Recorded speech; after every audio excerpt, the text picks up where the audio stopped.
First, we examine the bizarre, unsettling phenomenon of the phantom clowns, figures that appeared across the United States in the 1980s, luring children into vans.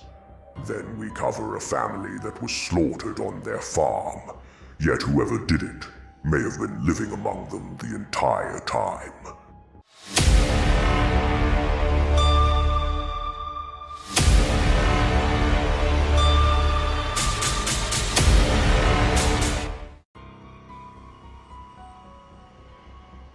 It started with whispers, isolated reports, a child saying a clown tried to lure them into a van, a group of school kids swearing they saw something in the woods near the playground, parents uneasy, brushing it off as childish imagination until it kept happening.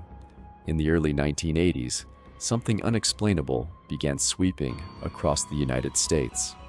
Across multiple states, children reported seeing men dressed as clowns, attempting to coax them into vehicles. The reports were eerily similar, yet each time authorities arrived, there was no trace of the clowns. It was as if they had never existed at all. The first recorded cases of phantom clowns occurred in Boston, Massachusetts, in May of 1981. Children in the Franklin Park area told teachers about clowns standing near playground fences, waving and calling out to them. Others claimed a blue van had been circling neighborhoods, driven by a red-haired clown with white face paint who promised candy and toys if they got inside. The police investigated but never found the van or its driver, but within weeks, the reports began to spread. Between 1981 and 1985, phantom clown reports surfaced across at least 10 states, including Illinois. A clown in a yellow jumpsuit and oversized shoes was seen lurking near an elementary school. When a teacher went outside, the clown had vanished. Kansas City. Multiple children described a clown in a white van offering them rides after school. California. A group of kids saw a clown disappear into the woods, only for police to find nothing when they searched the area. Parents panicked, schools issued warnings, and children became terrified of clowns overnight. Yet despite the widespread reports, not a single suspect was ever caught. 1. Mass hysteria or urban legend. Some skeptics believe the sightings were fueled by fear and paranoia. Could it have been an example of mass hysteria, where one false report ignited widespread panic? 2. A coordinated group of child predators? Others believe the phantom clowns were real, part of a highly organized network of predators that use disguises to terrify and manipulate children. 3. Something else entirely? Some believe the clowns may have been something non-human, an entity that existed only at the edge of perception, appearing and disappearing, like something slipping between worlds. The phantom clowns have never been explained, but every few years, the reports begin again. The year was 1922, and the winter in Bavaria, Germany was still clinging to the land, the air sharp with cold, the earth damp from melting snow. On a secluded farmstead named Hinterkaifeck, nestled deep in the countryside, a brutal, unsolved massacre would unfold, one that would haunt the region for over a century. The Gruber family, Andreas, 63, his wife Cecilia, 72, their widowed daughter Victoria Gabriel, 35, and her two children, Cecilia Jr., 7, and Josef, 2, lived in relative isolation. Their farm sat miles from the nearest village, and while they weren't particularly well liked, they kept to themselves. But as time passed, something began watching them. In the weeks leading up to the massacre, the Grubers experienced a series of terrifying, unexplained occurrences. Mysterious footprints appeared in the snow, leading from the nearby forest to the farmhouse, but never leaving. Objects inside the home went missing, only to reappear days later. Andreas found a newspaper on their kitchen table, one that no one in the household had purchased. Strange whispers were heard coming from the attic at night. The family felt something was wrong, but no one came forward to help. Then, on March 31st, 1922, the nightmare began. On the night of the killings, something lured the family out to the barn, one by one. The exact method remains unknown, but some speculate the killer imitated an injured animal or made noises outside. Once inside, they were murdered with a mattock, a type of farming pickaxe, their skulls crushed with brutal precision. Andreas, Cecilia, Victoria, and little Cecilia Jr. were found stacked on top of each other, buried beneath hay. The young girl's body showed signs of terror. Her hands had ripped out clumps of her own hair before she died. After the barn killings, the murderer entered the house and killed 2-year-old Josephine the maid, Maria Baumgartner, 44, who had been hired just that day. But what makes the crime even more disturbing is what the killer did after the murders. For days after the murders, smoke was seen rising from the farmhouse chimney. The livestock were fed and cared for, and even the farm dog was let out and brought back inside. Whoever killed the family remained in the house for some time, possibly sleeping in their beds, eating their food, and living among the corpses. It wasn't until April 4th, 1922, that neighbors, noticing the family had not been seen in days, discovered the horrifying scene. The police investigation was chaotic and deeply flawed. Crime scene contamination. Neighbors had wandered through the farm, disturbing potential evidence. No clear suspect. The brutality suggested personal rage, but no one had a motive strong enough to justify the killings.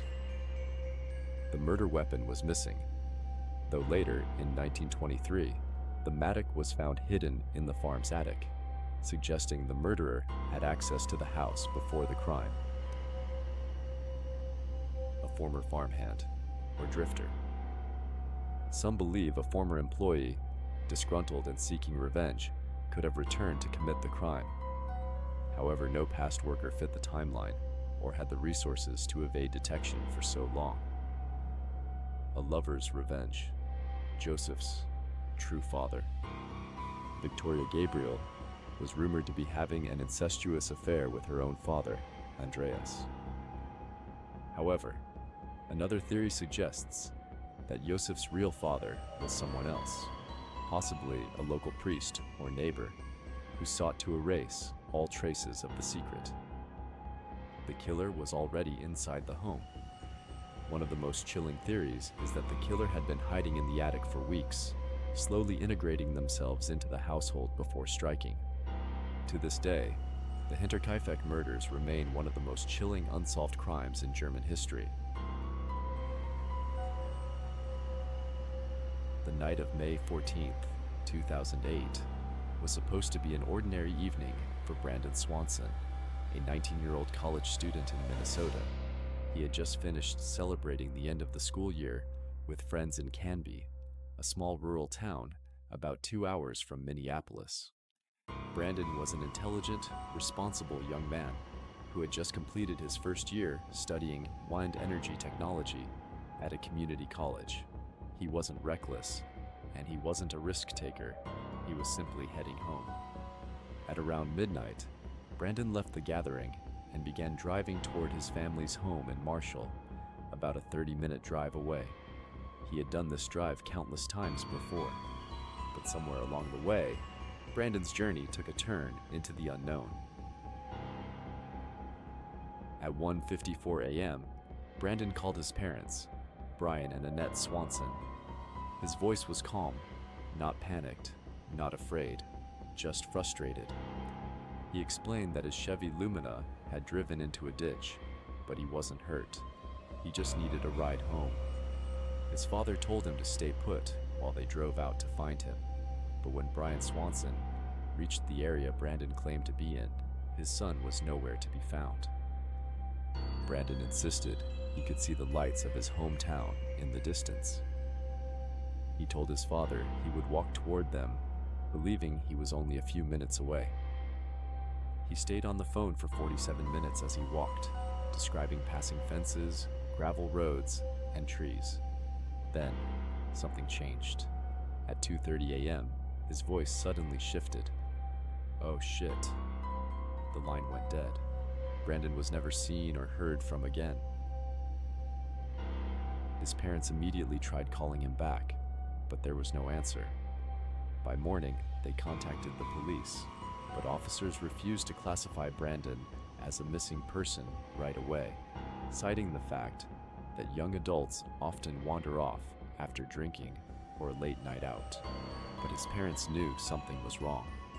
After pushing authorities to take the case seriously, a search began, and it didn't take long for investigators to find Brandon's car, but it wasn't where he had claimed to be. His car was discovered about 25 miles away from his hometown of Marshall, near the town of Taunton. This meant he was nowhere near where he told his parents he was walking from. There was no sign of struggle, no damage to the car, and the keys were missing. It was as if Brandon had simply walked into the darkness and disappeared. Over the years, multiple theories have emerged about what might have happened to Brandon. Each one is just as unsettling as the next. 1. The river theory. Did he fall in? One of the most common theories is that Brandon unknowingly walked into the Yellow Medicine River and drowned. The area where his car was found was close to a riverbank, and in the dark, it's possible he accidentally slipped in. This could explain why the call cut off so abruptly. However, extensive searches using boats, divers, and sonar scans of the river found no body, no clothing, no trace of Brandon at all. If Brandon had fallen into the water, his body should have resurfaced eventually, yet nothing was ever found. 2. Did someone find him? Abduction or foul play theory. The most unsettling possibility is that someone else was out there that night. Could a passing driver or an unknown third party have picked him up? The area where Brandon's car was found is sparsely populated, with very few homes and no streetlights. If someone had seen Brandon walking alone at night, they might have taken advantage of his vulnerable state. This theory raises some chilling questions. If he was abducted, why wasn't his phone recovered? Was his "oh shit" moment the exact second he realized he wasn't alone? But no suspects have ever emerged, and there was no evidence of a struggle near his last known location. 3. The time slip or dimensional rift theory. Some believe Brandon's disappearance is stranger than just an accident or crime. His case bears eerie similarities to missing 411 cases, where people vanish in seemingly impossible ways. Could Brandon have walked through something he wasn't supposed to? The most unsettling detail about Brandon's case is that his car was nowhere near where he believed it was. How could he have described seeing his town's lights if he was miles away? If he was walking toward lights, where was he actually going? Some researchers believe Brandon may have experienced a form of time or space distortion, stepping into a liminal space where reality shifted around him. Detectives working on the case remain baffled by Brandon's disappearance because several key details simply don't make sense. 1. No physical evidence. A 2-year search turned up no clothing, no footprints, no cell phone, and no body. Even cadaver dogs failed to pick up a clear scent, leading to a definitive location. 2. His phone call suggests he wasn't lost until he was. Brandon was completely calm for most of the 47-minute call with his father. This means he was aware of his surroundings and didn't believe he was lost until something suddenly changed. 3.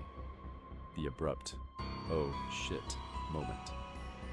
The most chilling detail of all, Brandon's final words. The way he said, "Oh shit," suggests a moment of immediate realization or fear. What did he see? What was in front of him that made him react like that?